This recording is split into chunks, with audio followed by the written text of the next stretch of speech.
was a beautiful morning on the island of Sodor.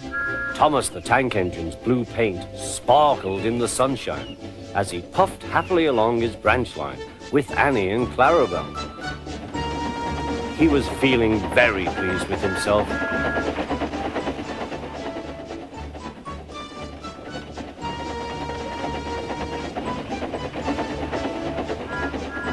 "Hello, Thomas," whistled Percy. "You look splendid."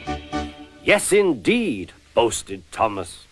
"Blue is the only proper color for an engine."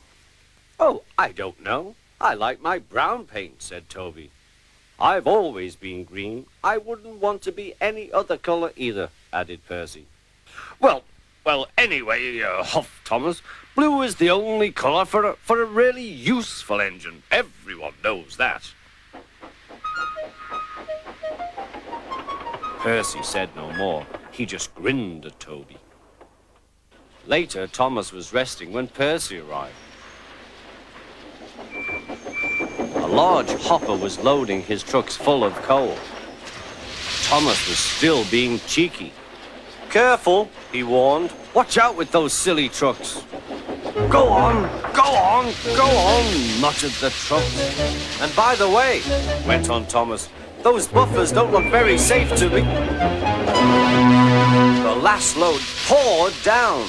"Help! I'm choking!" cried Thomas. "Get me out!" Percy was worried, but he couldn't help laughing. Thomas's smart blue paint was covered in coal dust from smoke box to bunker.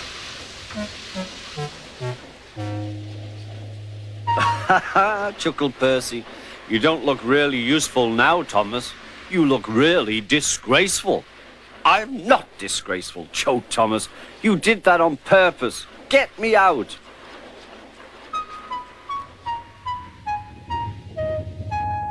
It took so long to clean Thomas that he wasn't in time for his next train. Toby had to take Annie and Clarabel. "Poor Thomas," whispered Annie to Clarabel. They were most upset.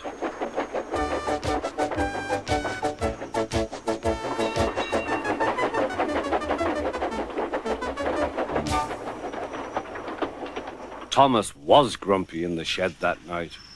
Toby thought it a great joke, but Percy was cross with Thomas for thinking he had made his paint dirty on purpose. Fancy a really useful blue engine like Thomas becoming a disgrace to the Fat Controller's Railway. Next day, Thomas was feeling more cheerful as he watched Percy bring his trucks from the junction. The trucks were heavy and Percy was tired.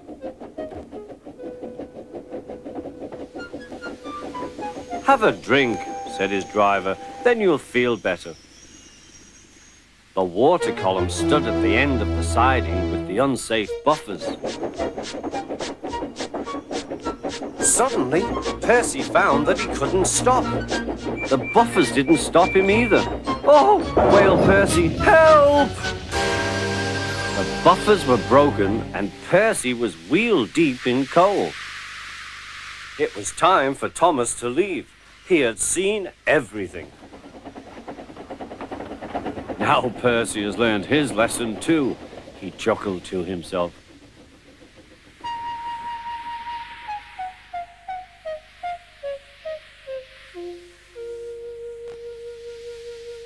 That night, the two engines made up their quarrel.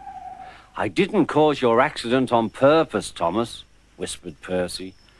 "You do know that, don't you?" "Of course," replied Thomas, "and I'm sorry I was cheeky. Your green paint looks splendid again, too. In future, we'll both be more careful of coal."